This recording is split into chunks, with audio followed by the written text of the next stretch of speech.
lack of standard and you can't connect. We got it. So in the lab services, for example, we have HL7, so all the lab machinery can talk to each other. In Europe we have VISO. The US have the same similar system. What is your experience about how to standardize this? Shall we go the Microsoft way? We just have one product like Microsoft Word, and by this we have a quasi-industry standard, or should we go the long and windy road by having meeting after meeting to get a standard agreed on between the countries? Difficult to answer. Yeah, but let me share with you that under the digital and technology ecosystem, there is a provision for creating metadata and data standards reform, and on which, if I try to repeat his sentence, meeting after meeting are happening. And I do not know what that is. Can I speak? Sure. I'm Dr. Ramamurthy. Coming to the standard, can you use the mic, please? It's difficult to understand. It's not on. It's not on. It's not on. So which of the buttons one has to press so that the others know? Which one? I'm talking about the international standards. As far as the standards are concerned, we have something called a systemized nomenclature of medicine clinical terms. This is an international standard, and we have 30 countries in the world. We are members of this country, this organization, International Health Terminology Standards Organization.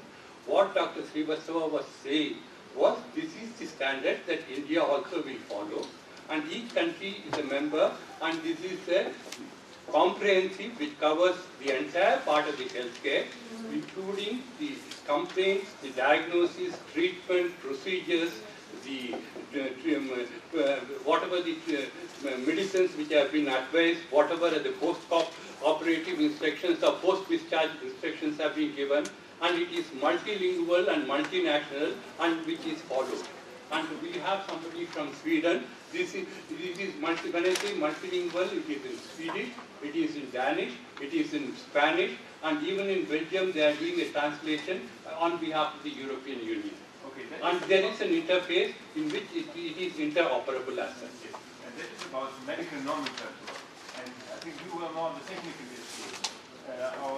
So the content we can standardize. And I think there's the IHE consortium that is working on this to get kind of is not stuck in silos right now. A lot of med device companies, they produce a lot of data, that data stays with that medical device.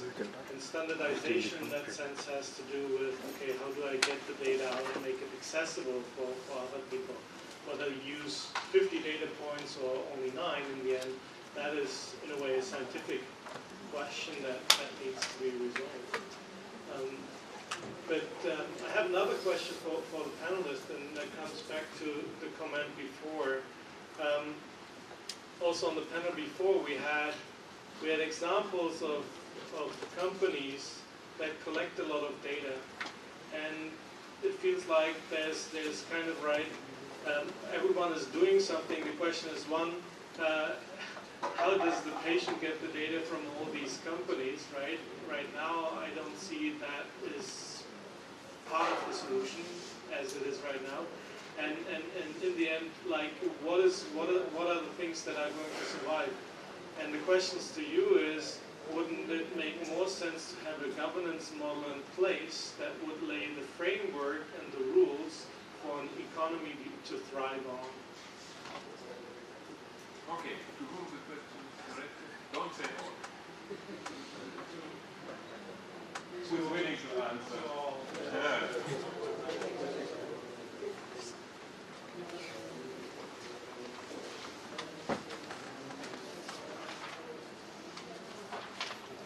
The model will always be the ideal thing for us. The model will be easy to develop. If it is one population of 1 million.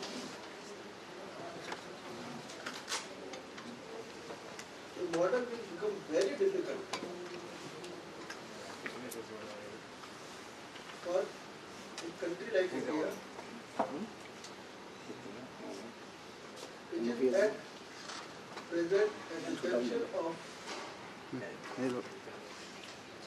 infusing technology in the healthcare, simultaneously following the old practices. Because it brings in the problem of convergence of the data and harmonization of the data. Although it has been clearly declared that there will be an authority, but authority which will cover up all 35 states and union territories in India with health and health data being their domain. How best political and technical harmonization will take place in putting down the structure of such type of authority is something about which I am not very clear. But I 100% agree with you. There should be a template of model clearly defined. There should be adaptable in the states with the flexibility which is reasonable and mutually accepted. So I know that I have not very focused way answered your questions, but this is what I can do.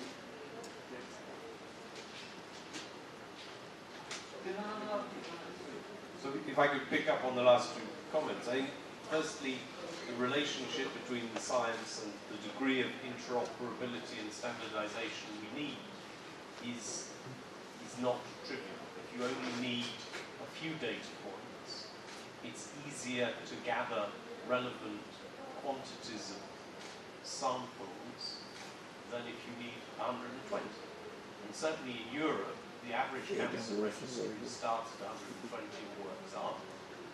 And this new code initiative works down. How few can we do? I think that's a very important change of the way to think about data.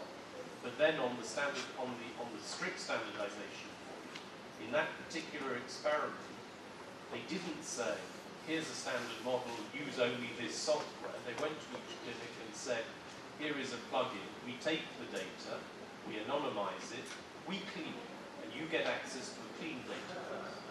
So that the sort of 19th century government model of standardization, you put it in this way, is no longer necessarily the fastest path to market for actionable data. And I think that if I link that to the national data governance piece and the authority of states to experiment, there is an efficiency question. At the state level, at the national level, what do we need to specify so that the more local experiments remain mutually scalable, mutually cumulative? And I think there's a piece there which has to overcome constitutional subsidiarity, because when I say that for the European experience, we have the same problem. If you don't bring some questions up to the top and send them back down, you fail to get the benefits of innovation. And having state-level experiments and national-level data governance, you can imagine some conflicts very quickly. But I think the answer, therefore, is to have both the technical and a clinical steering function for anything that says it's about health data. You ask the clinical function, how little data do you need? And you ask the technical function, how little standardization can we get away with? Because both quantity of data and standardization are costs and complexity. Okay, please allow me to have the last question. Because before we had this talk, with my data, perhaps I can even monetize that. Create some income. I'm getting rich by putting my data in a health data program. Not immediately, but yes. That is one of the essentials of operating a state health office model, because the logic behind the rationale behind this is why should we give and because it's our blood. Yeah? It's our blood, but it's a common good. We provide blood to others. Yes, and that is at the moment. Who is making most money with our data? It's Google, it's Facebook, it's they are doing getting a lot of money out of it. So why not putting it around and saying why shouldn't the citizen make money out of their data? So what would be, for example, just one example, a drug company would need for clinical trial data on a specific rare disease. They would contact different cooperatives. They are maybe decentralized in many countries. So they would contact them and ask about the data. Then they have to pay for the data. And that is possible only, and that is what we checked this industry on the basis, if the people, the citizens, don't get monetary incentives in their hands, but they have a vote to say, what do we do with the money we earn in the cooperative? And there might be different incentives, locally different, based on my personal needs. Maybe I can choose between different incentives. And that is a model, I think, where one can really be very creative. And it will gradually make an income. And one has to decide, of course, is there really the way up in the company where the data is totally free, or can one for money? Non-profit Facebook, profit for the So I would like to invite us, Helmut, to think of reward in a very broad sense. If I give blood, I feel a reward. Gift relationship. If I give my data and I know that either it will be used by public research institutions or in the case of private consortium use, there will be some return to public institutions, I'm quite happy. If somebody simply tells me, with your genome on the database, we have now saved another 6 lives, I feel happy. I think that to construe the need for reward is precise, it's true. But to reduce it to monetary gain is to misunderstand the human condition. And I think those experiments that have used payment from data are not the ones that are growing fast. So I think we have to be, it's not even monetary gain for someone else. It has to be a humanistic sense of focus. I would just like to refine what I said. I said reward could be monetary, by kind, free consults, discounts on medicines, follow-ups, free investigations. It could be anything. And what you've talked about, Dr. Robert, is quite evolutionary. I'm talking about a poor man who's a daily laborer. How good would he feel that by his data 10 people improve their lives is a little bit of a question mark. This kind of a thought is evolutionary. You know, once you have enough food to eat, enough clothes to wear, a car to go to work to, an air-conditioned office, these things matter. But at a lower basal level, other things matter. That, okay, your data is being shared, but you get the next free consult at the doctor. Your medicines are discounted. These things matter. So when you look at a bigger perspective for a country like India, I think these things also would work. So you see, as I agree with Sir there, India is a very complex situation. The people you see here don't make the majority. In India and in Europe and elsewhere, we have heard already this morning that money is a problem. And so, focusing specifically now on funding for health in the context of Indian digital health that we've discussed also during the day. If I start with Richard, do you have innovative ideas to generate a higher throughput of funds, given that there are more ideas than money? Yes, I think I have some ideas. I should declare that I'm with SIGPA now, but I used to work in the pharma industry for a very long time. I was the chief lobbyist in Europe for the pharma industry. So I was just reminded, listening to speakers today, I was just reminded about an experience I had a few years ago. You're probably aware of that Europe has invested heavily in health technology assessment. So it's tools for assessing cost effectiveness, whether particularly on medicines, but also on devices and interventions in general.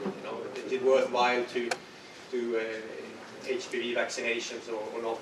So it's quite sophisticated and interesting. That's now coming to the US big time. But I had an email from a colleague then in the industry from this region who sent an email saying, "Oh, we have a meeting with the minister next week, and on the agenda is HTA system. Can you please send one?" And how do you respond to that? I mean, it's a whole universe, and it's extremely contextual. Okay? And this is, of course, one of the observations I'll make here. So I'm going to share, if I may, 5 very short points. One is this on context and path dependency. One is on the centrality of data, which I think we've already covered. The economics of investing in health, very brief. Convergence of technologies, and then wrap this up by talking about the money. Okay, follow the money rather. I think there is some to learn from Europe that I know best. I've traveled extensively around the world, so I think I know pretty well what's going on in other systems too. But there's certainly not a lot that is for inspiration, I must say, in Europe for India, in view of this context. But still one can learn. One can learn from mistakes. And there are little nuggets of things that one can be inspired by. Okay? And why do I say that? Well, it's because it's all path dependent. It's one of these things I've learned over the years myself by seeing it, is that we are where we are because we were on a path. And we may not like being here. We want to be somewhere else. And it's so often I end up in discussions with policymakers, and they say, well, if I had a blank sheet of paper, I would start all over. But we don't have a white piece of paper, white sheet of paper. To some extent, you have. Some of the spaces that need to be populated, or policy spaces in India, are open. And that's why I think this conference is so interesting. It's just illustrating that it seems to be ripe for ideas, and there are spaces where you have more room for maneuver than we have in the old world, where we have incumbent systems and operators and people with interests, whether it's pharma or doctors, everyone has their own special interest, and you're stuck where you are. Okay? So we're all very path dependent. So consider that when you study other countries, and when people come here with their ideas. We have consultants coming from Germany saying, copy our system. Someone from UK saying, copy this. Keep that in mind, that people were on a path and they're on that path. And many of the decisions they make is because they're stuck where they are. Okay? The other observation is on the centrality of data, right?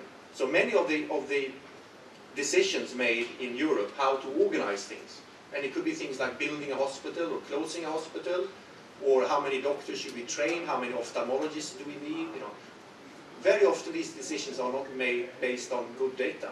Sometimes no data at all.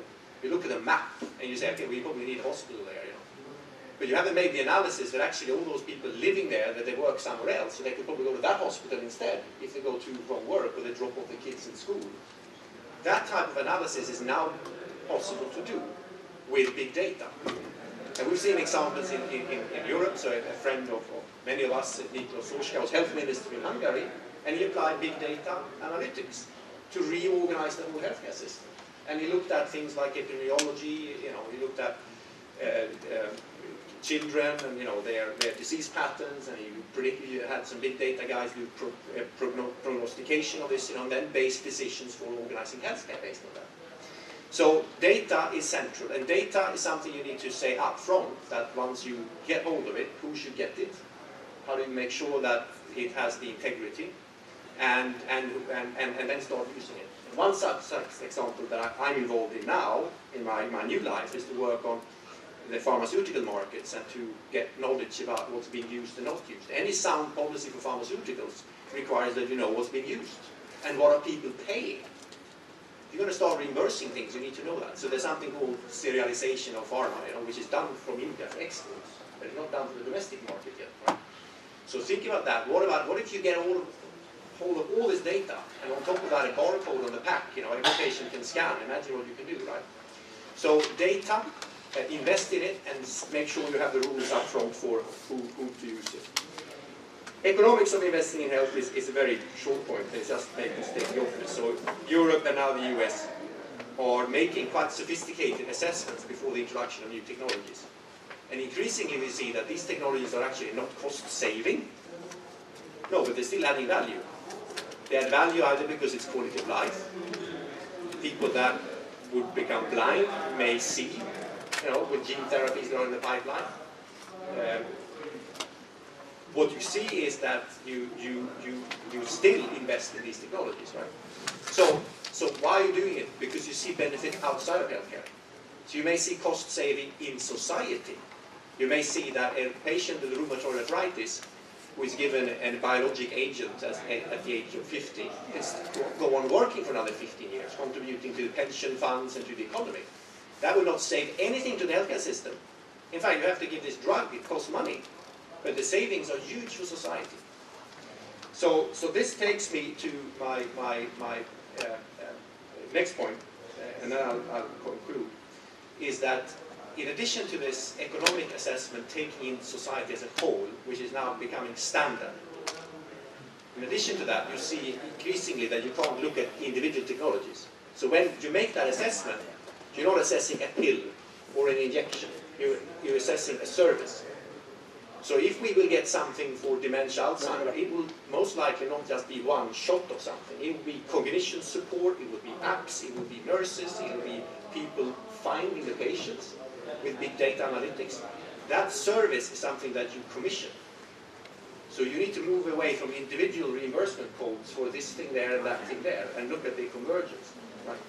So take these two things together then. Take the societal perspective, and you take the commissioning approach. And then I think we need to do what many people do. They say follow the money. But I would follow the money the other way around this time.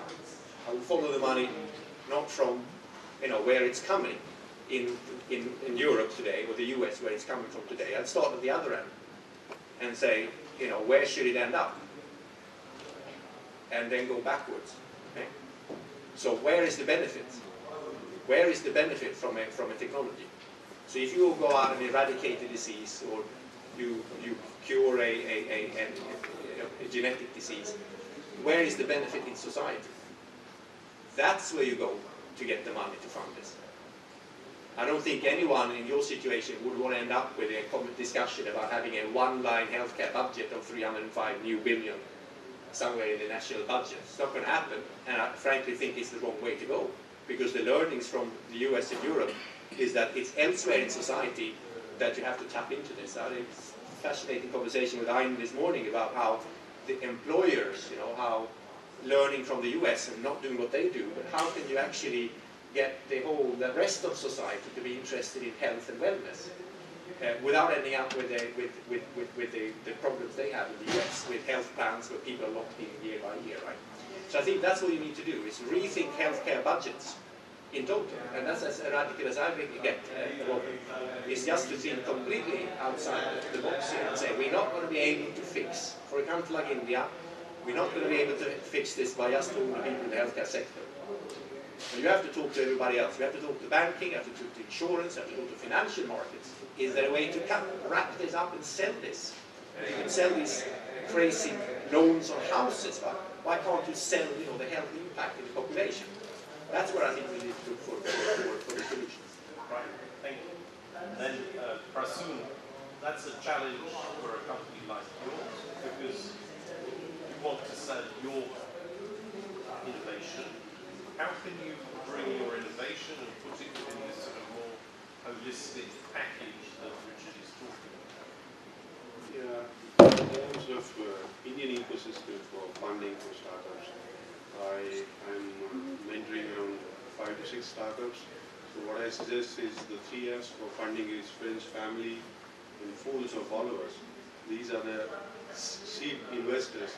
But the other way around is that we have made a network of 10 to 12 CEOs where we don't ask for money.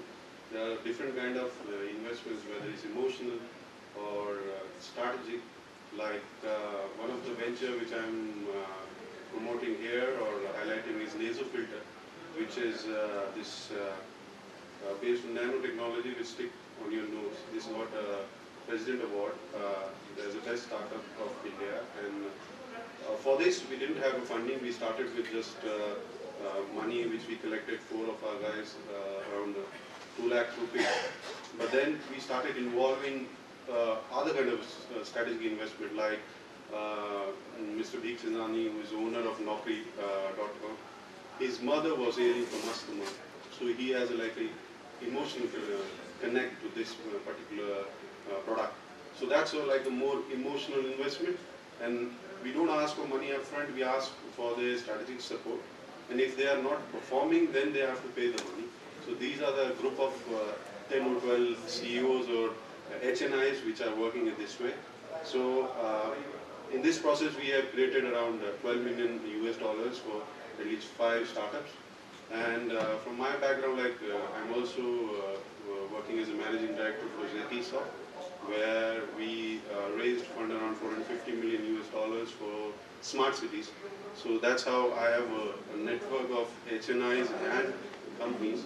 But I don't think so money is a problem. If your idea is good and it involves people, specifically for health, you need a more personal touch. So you'll get not only the investment for money, but also for strategy, emotions, and network. Can I ask a follow-up specifically to health? What we've heard throughout the day is that the sources of funding for an innovative piece of health software or health gadget, it's not all there yet. So how far, when you're judging the viability of a given innovation, do you look also at the way you have to build your own market? Are you assuming that build it and they will come? Or are you assuming global markets? Or are you thinking about some other? I think in the current scenario, we are sitting in the biggest market and the biggest spender in health. And it's not that immediately you'll be getting the investors, because for this product we work for 2.5 years and we make it customized based on the user feedback and investor feedback. So it's like wherever you get a take for your idea. And then I always say India, because I was speaking in Cambridge and somebody questioned us, like Indians don't have a killer instinct for innovation. I said, yes, we have a survival instinct. We don't believe in killing, and whenever there is a threat to our survival, we'll innovate. Whether it's a religion, we created a different kind of innovation. We created a new religion called Sikhism, when there was a point of survival. And then, like when I go to China, because I quite often travel to China, they say, how do you survive in vegetarian food? I said, you come to India and you travel in any direction for 2 kilometers, you'll get a new variety of Indian food, all vegetarian. So that's how I think for market, we are focusing more on India, because it's a big market now and people can spend. And in terms of duration, it totally depends on your idea and how usable is it. Because luckily for this market now, air pollution was very much in discussion. So that's how this product got noticed by Indian government, and we got support from DST also, that is Department of Science and Technology. Great. Let me then turn to Barbara. Palladium Group, if I've correctly understood, wants to boost social impact through the deployment of money. So how does that relate to the growth of health, the growth of health technology? Sorry, should I say it again? Yeah, no, but actually the open impact bond is not so much about the technology in general. I would say the way it comes of funding. Do you hear me? Yeah, you need to speak to the audience. Sorry. Okay. So actually when I hear Richard, it brought me another idea I wanted to just comment, that it's so true, like the government money has not been always well used, and it's probably not the source of another funding. So how to get the different sources there? We are actually working on 3 different, I would say, ways. One is that over the past maybe 8 years, one of our gurus, Dr. Kaplan, has been working on value-based healthcare system. So he has been working with some insurance companies that were trying to identify the outcome-based basically payment, right? So identify certain diagnoses that actually if the insurance company commits to pay for the overall treatment to get that result, the good providers will earn more money, the insurance will save, and the beneficiary, the patient will be healthier faster or better faster. So I think that is one way of looking at it, that actually the way how we are working with the insurance companies and the whole system that can benefit all the players, rewarding the good players and disencouraging the not the right providers, right? That's one topic. Another one was the total market system approach. So I would say Palladium thoughts over the past 10 years since the questions were coming about how the aid money and donor money or government money has been used properly, we started to work on building coalitions between different players on the market, because if you have a complex societal issue, you cannot just solve it by putting money from the government or just by solving it with few stakeholders. It's all about getting on board actually all the different stakeholders. So we have had some successful stories around the world where we basically developed this approach, this total market system approach, that basically looking through the value chain of the problem. We are solving the problem by tackling different issues from the pharmaceutical companies, healthcare service providers, healthcare institutions, the government, and so on. So forming the coalition, and then that the coalition takes commitment. It's like the SDG goals, basically, right? That they will take certain actions, and as a coalition, they will solve the problem. And that can bring the funding as well. So thanks to such a coalition, you bring CSR funds, you bring some different investors on board, and then also government is willing to pay some money.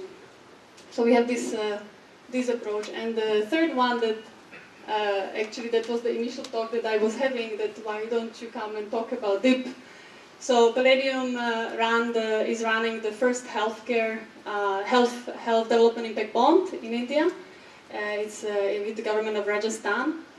And there have been so far less than 100 social impact bonds or development impact bonds around the world. So, but we are very happy to say that we are the only one that are doing the development impact bond in health, because it's very, very complex, right? So it's not easy to prove the result, to believe and make the investors to believe that the evidence-based is there in place. As you say, the accuracy and relevance of the data is a condition.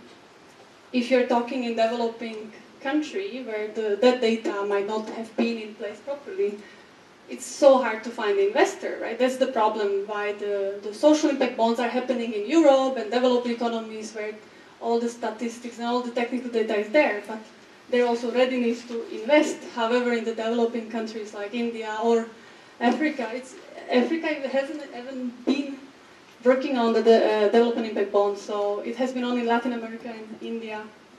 But the countries are mature, right? The healthcare system here is quite mature, and we can manage, based on our experience working here for almost 30 years, and evidence in maternal and newborn health, how that is linked with the healthcare system that is in place. So based on the evidence, we managed to actually facilitate the design of this health development impact bond. But it took more than 2 years, lots of ups and downs, getting different investors and trying to follow also the law of India. It's very difficult. So I don't see any other bond that would be so blended. We are actually combining the development impact bond that is first 3 years, and then it is converted to the social impact bond, because that's only when the government can commit to the financing. So it's a very complex solution that it's not seen around. I hope that the next one, the learning, is that the next one will be simpler. Some kind of pooling, whether it's a European style pooling by governments or by mandatory insurance, or whether it's the US, which is private insurance. Okay. So the point I want to make is this: is that listening to Barbara as well, is that unfortunately some of this discussion is a bit religious in some places. So go to Geneva, the World Health Organization and its surrounding groups. Keep it short. Okay, non-state actors means that you're not supposed to talk to pharma, you're not supposed to talk to tobacco, you're not supposed to talk to insurance companies. I think it's perfectly possible, as you heard from Barbara, to combine working with finance sector and insurance companies in providing equity healthcare. You don't have to spend it through private insurance. You can spend it through government schemes. But if you want to untap all that money, then you need to work with these people. Yes. Thank you, Richard. The word is to the audience.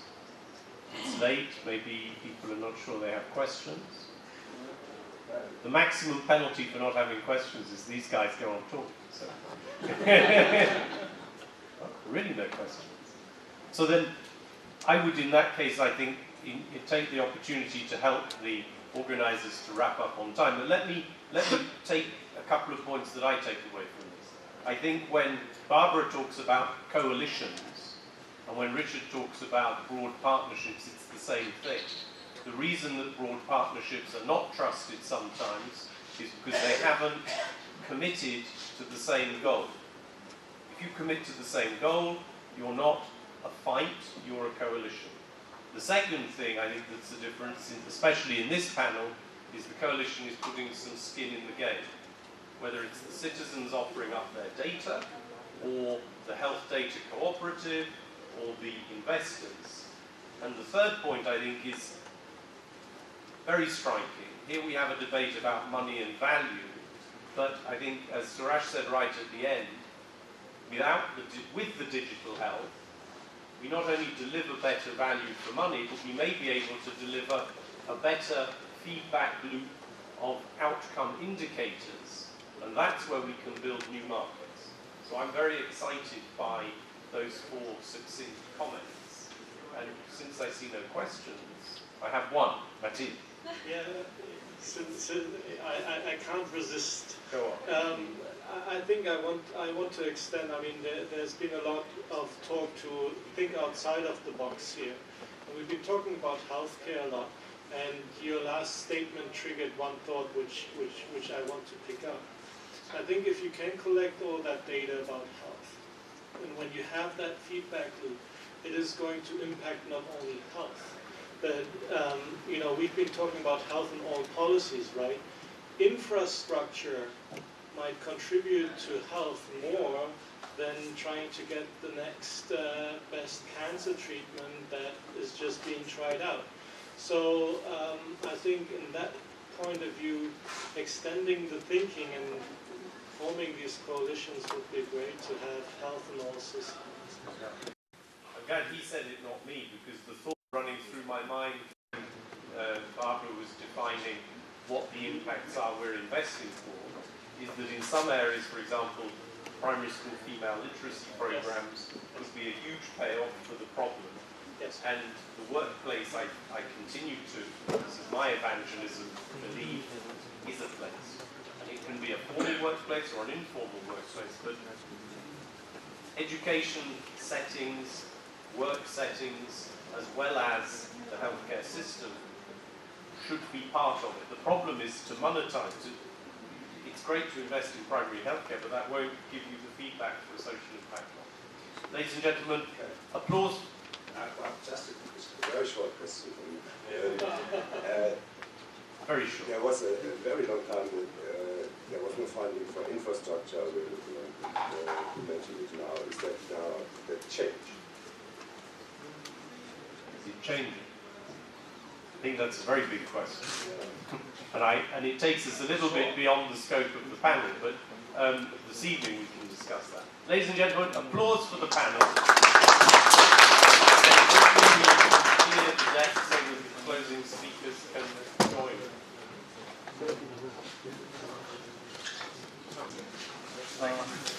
There's a little felicitation ceremony. We missed it out on the 3 sessions. May I invite on stage Dr. Anurag Mishra, Dr. Ankur Garg, Dr. Sanjay Patan Shetty, Dr. Rajiv Ranjan, Dr. Deepak Agrawal. And so we missed out on the felicitation ceremony for 3 sessions, I understand. 2 sessions, I understand. For the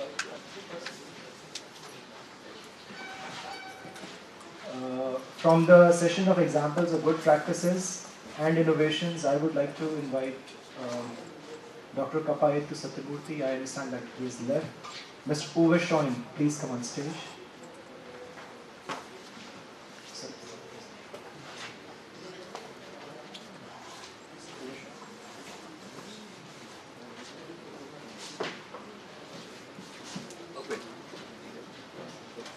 Mr. Aniruddha Joshi. Mr. Matthias, please come on stage.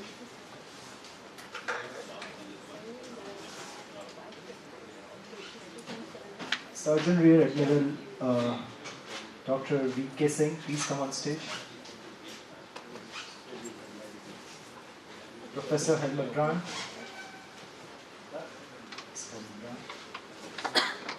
Robert Madeline.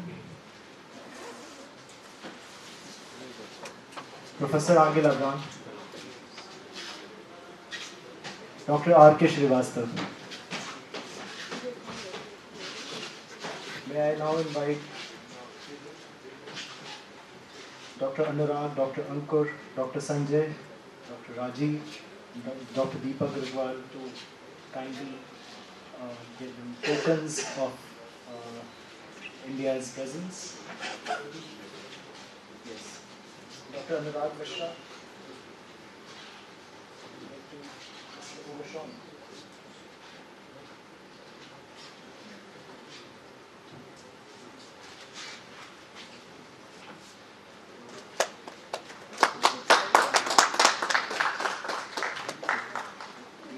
Also, Dr. Anurag Mishra for Mr. Aniruddha Joshi.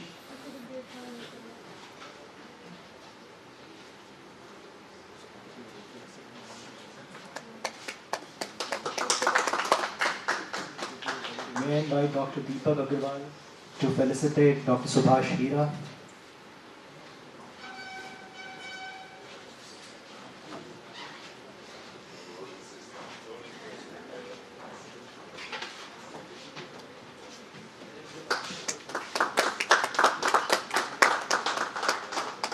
Dr. Deepak Agarwal to felicitate Mr. Richard Bergstrom.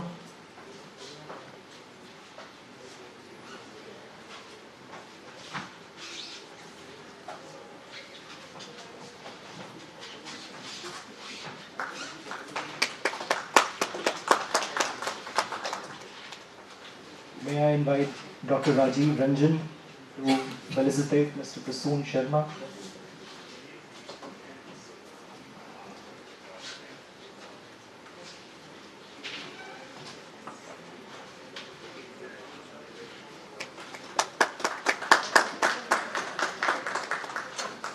Dr. Rajiv Ranjan to felicitate Mr. Matthias Room.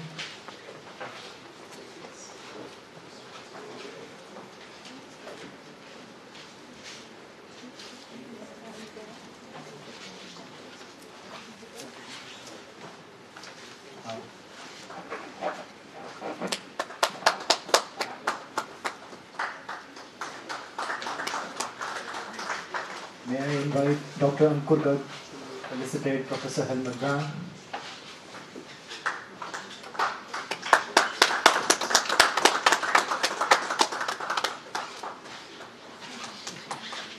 Dr. Ankur Garg to felicitate Surgeon Rear Admiral Dr. V.K. Singh.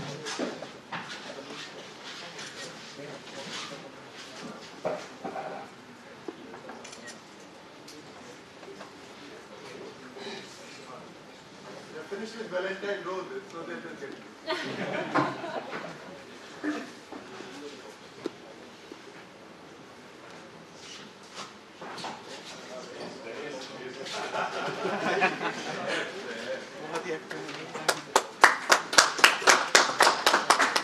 May I invite Dr. Sanjay Patan Shetty to felicitate Mr. Robert Madeline.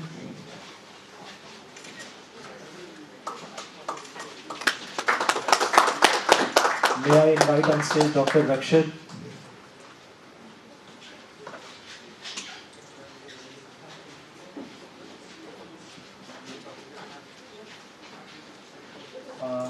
It was a team of doctors and young doctors, medical students who made it possible. Dr. Rakshit led that team. We are all very thankful to Dr. Rakshit and Dr. Krushit Patel, who is not here right now. May I invite Dr. Rakshit to felicitate Professor Dr. Angela Brown.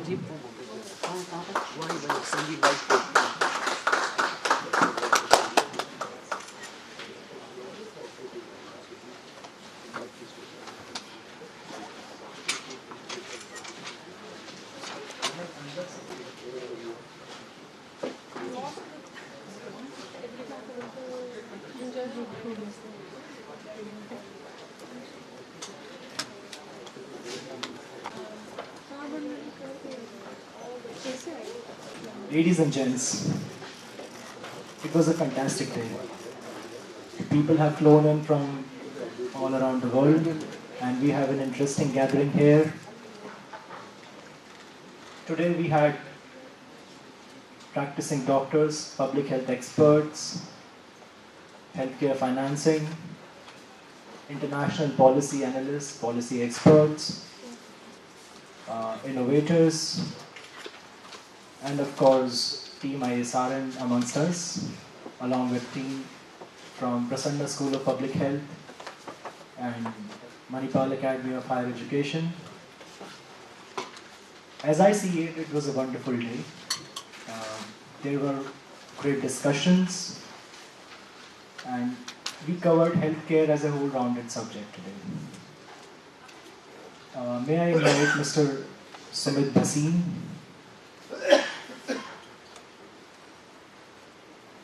to kindly speak on the valedictory session and conclude the day for us.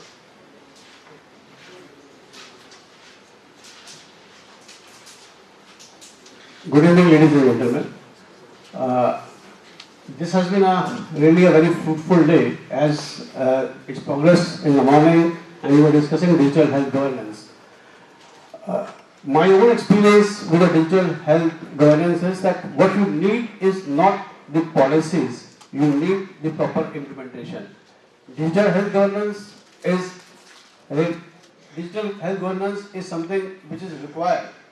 It is required so that we can study the impact, we can, reach out to the goals and outcomes could be monitored. But when we look at India, in India, being a federal structure, we have a central government and we have a state government. What happens is the policies are formulated by the central government, but they are implemented by the state governments. So that's where the actual implementation takes place. Now, how do we connect the synergy between the states, between the municipalities and between the central government? We have the primary healthcare, we have the primary healthcare centers, we have the sub-centers.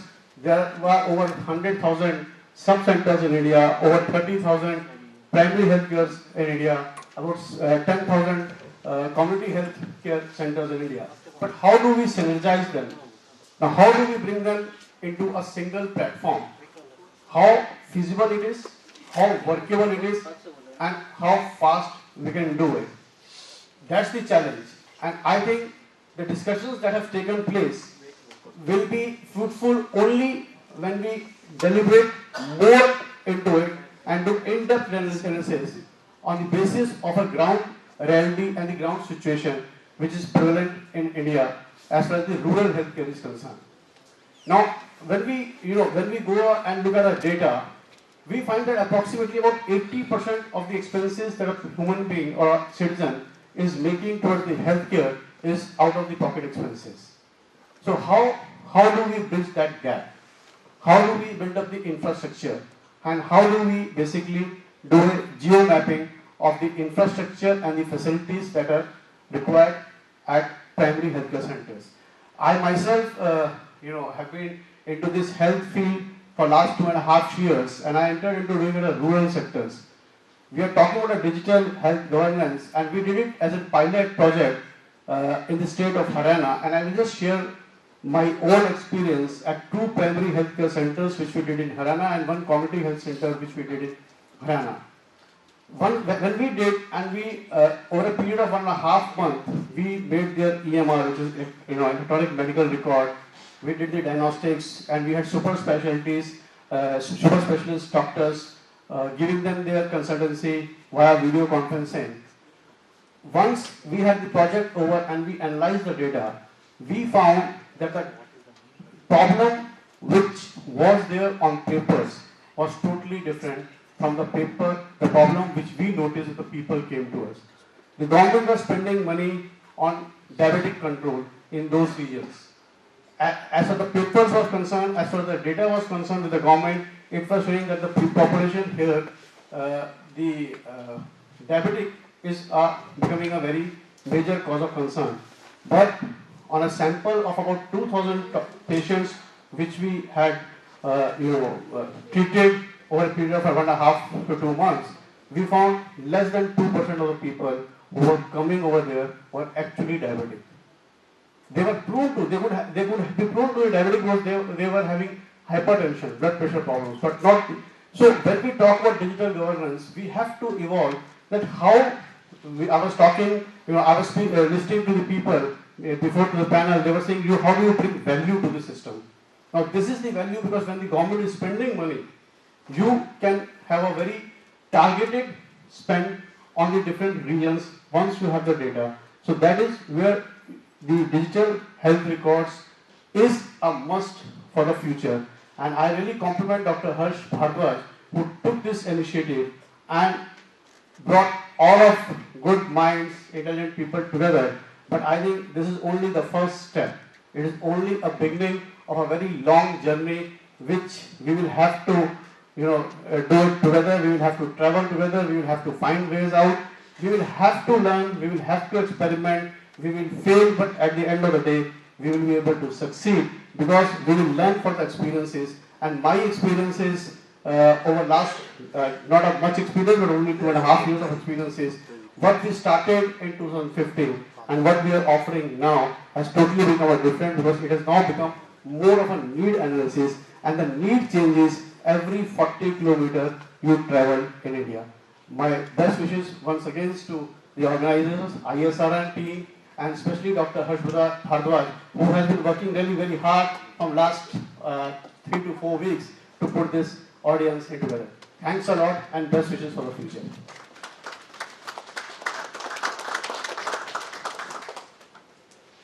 May I invite on stage Dr. Subhash Hira, Professor Helmut Brown, Mr. Santosh Gupta, sorry, Mr. Nilesh Ji. There is a slight change. I'm so sorry.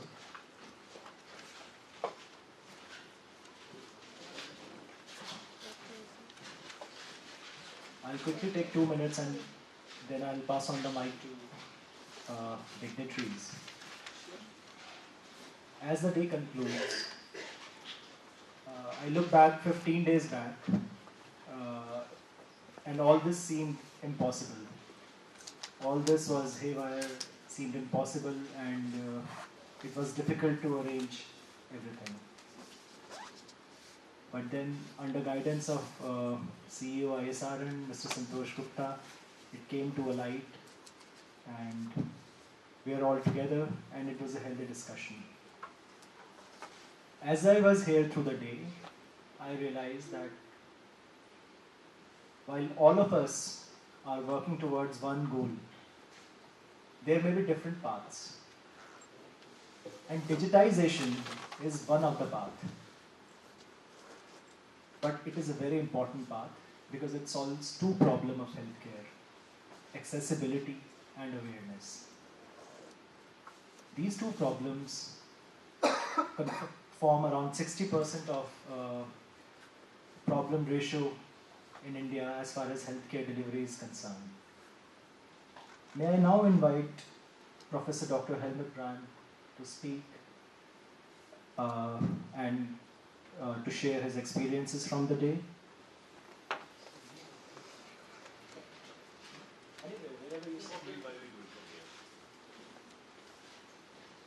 Ladies and gentlemen, that's, you're still there. That's a good sign. We're a little bit less people than in the beginning, but in the end, that we took a little bit longer shows that there was demand for the discussion rounds. We try to bring together the major stakeholders, industry and NGOs, administration and academia. When you have those four on board, you really can have a discussion that is fruitful. And normally academia talks to academia, normally administration talks to academia, industry talks to India, and the NGOs blame all the others. So what we did here is that it's one of those few occasions where we talk with each other, not about each other. And for the second and the third policy dialogue to come, I really wish that we can build up a kind of tradition that all those different sectors are invited, are represented, and talk to each other about the problems and try to find solutions. Because otherwise, when we keep not only the data in the silos, but we keep ourselves in the silos, there will be no progress. So I have to understand how people from the NGO talk, how the business people talk, how administration talks, but I have to have an open mind to share ideas. Only with this it will be possible that we get something like evidence-informed policy making, not evidence-based policy making. Sometimes you have to make decisions against the evidence. That we have to accept. But at least people should know about the evidence that is there. We try today to contribute to the knowledge that is there by the experience of our guest speakers that sometimes came around the corner and sometimes had to fly for a whole day to come here. But what we saw is that the problems are the same and that the solutions are nearly the same. There are not a variety of 100,000 different solutions. When you drill it down, it comes to 5 to 6 basic solutions that you can adapt to local needs. So that is good, and that reaffirms me that at the Prasanna School of Public Health in Manipal, we made the decision to look ahead to the problems that our graduates will have in 15 years when they will run the country. Yeah, we will be sitting here and discuss this. So they should have then the toolbox to do so. And I think that is a good start. And do we have already the date for the second one?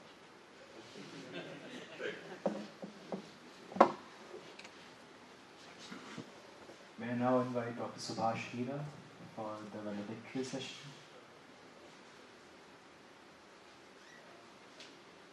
Well, thank you, everybody. I think there has been a unanimous consensus across the board with various stakeholders that we were all speaking for the day.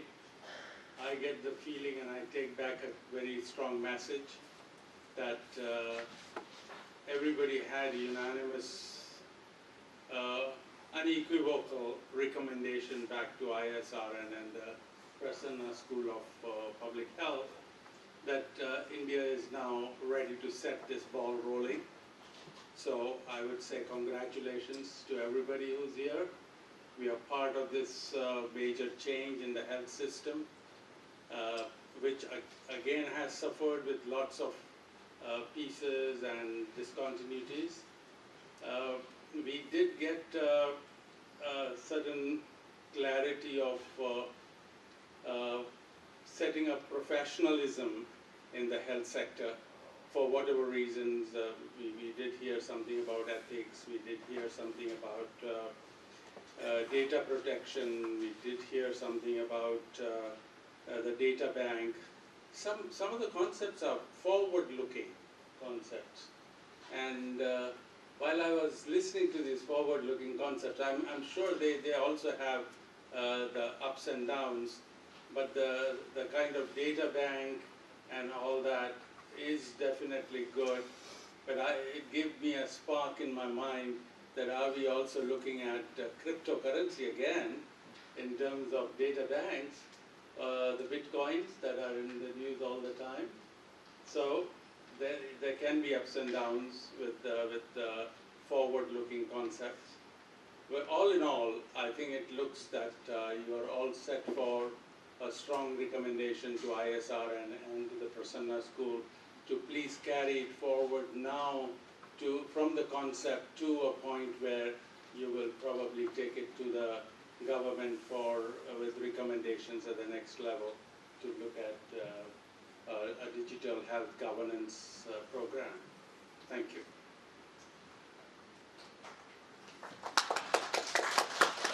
As we conclude the day, it is important that we decide and talk about the way forward. What is the way forward? And where are we going through this way forward? I think there is a need for openness in the data. Data should be shareable. It should have a uniform pattern. It should have a uniform format. Also, there should be rules and regulations regarding sharing the data. We saw an interesting model in terms of cooperative data banks, which is a progressive concept. Cooperative model of healthcare is very, it's participative. There's participation of stakeholders directly with each other, doctors along with patients. To discuss all this, we had interesting gathering. We had Mr. Ayn Aviksu from Estonia. We had Mr. Richard Bergstrom. We had Helen Rosua. We have Ove Schoen. We have Professor Helmut Brand. May I now invite Mr. Nilesh for the vote of thanks and conclude the session. Mr. Nilesh.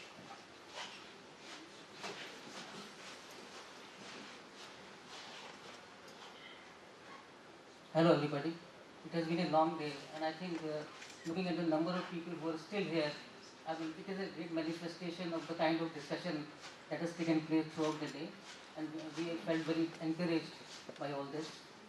And I will start the vote of thanks with, I've been privileged to have been asked to propose a vote of thanks for this policy dialogue on digital health governance. And on behalf of ISRN, firstly, I would like to extend deep regards and hearty thanks to Dr. Vinay S. Buddhi, to the Honorable MP Rajya Sabha, National Vice President of the Bharatiya Janata Party, and President ICSSR for gracing this event. We are greatly encouraged by his gracious presence and deeply motivated by his address. And we are confident that we are going to receive his guidance in the future also. We are also thankful to Dr. Vinod Bhatt, Vice Chancellor, Manipal Academy of Higher Education, for gracing the inaugural session and providing support to this policy dialogue. We are thankful to Mr. Robert Medlin, Director General Innovations, Healthcare and Communications, European Commission, for delivering the keynote address. For the session on country perspective, I would like to thank Dr. Kamalveer Kapoor for moderating the session, and all the panelists, Mr. N. Aviscu, Ministry of Social Affairs, Estonia, for the European Union countries, Ms. Helena Rousseau, ex-advisor, Ministry of Health, South Africa, Biomedihalix, South Africa, Mr. Atul Jain, General Secretary, Deen Dayal Research Institute, India. And for the session on examples of good practices and innovations, I would like to thank Surgeon Real Admiral Retired Dr. Vijay Kumar Singh, Innovation Curious India, for moderating the session, and all the panelists, Dr. Anand Shivaraman, CEO, Remedio Solutions, Dr. Kipetru Satyamurthy, Director, School of Life Science, Manipal University, Mr. O. Spon, Director, Cryo Technology Expert, Mr. Ram Yalasupru, Management of Personal Healthcare Data, Mr. Anirudh Joshi, Nadi Tarangini, Digitization of Nadi Pariksha, Mr. Matthias Reuven, Founder, IBM Research Healthcare. And for the session on governance model, I would like to thank Mr. Dr. Helmut Brand, PSPH India, for moderating the session, and Dr. R.K. Srivastava, ex-Director General Health Services, for chairing the session, and all the panelists, Mr. Robert Madeleine and Professor Angela Brand, Founding Director, Public Health Genomics. And for the session of funding for health, I would like to thank Mr. Robert Madeleine for moderating the session, and Ms. Barbara Stanokoviskova, CEO Paradigm India Consulting Private Limited, Mr. Ankur Nijaman, Mr. Richard Bergstrom, Mr. Prasoon Sharma, and Dr. Subhash Hira. And special thanks Dr. Sumit Bashir for gracing the valedictory session. And I mean the team which has been instrumental in taking forward this whole policy dialogue. We would like to appreciate the efforts of Dr. Harsh Bhatewal, Dr. Sanjeev Chaudhary, Dr. Ibrahim, Aditya, Tushar Madan, Shamsuddin, Nadeem, Nishka, Farah, Nirima, and the whole team that has anchored the preparation of the policy dialogue, and Ujjwal Ugaran for the social media coverage of the event. We would also like to extend our sincere thanks to our partners, Manipal Academy of Higher Education and Prasanna School of Public Health for their enormous support in the organization of the event. I would also like to take this opportunity to show my gratitude to the team members of ISRM, led by Mr. Santosh Gupta, CEO of ISRM, who has been the guiding and leading force behind this whole event. Anzameen Zamal, Virender, Shivangi, and we would also like to extend our thanks to management and staff of Maharashtra Bhavan for facilitating smooth execution of this program by providing all logistics and other support, including this venue. And last but not the least, I convey my sincere thanks to all the distinguished participants who have come from distant places to attend this policy dialogue. And I would just like to inform that we are going to make a very comprehensive document out of this discussion that has taken place today, and we are going to share it with each one of you. And we are going to take this forward in terms of some kind of a policy dialogue with the government on this particular issue. And once again, I want to state that we are most grateful to the dignitaries present today, and we thank you for being with us today. Thank you so much.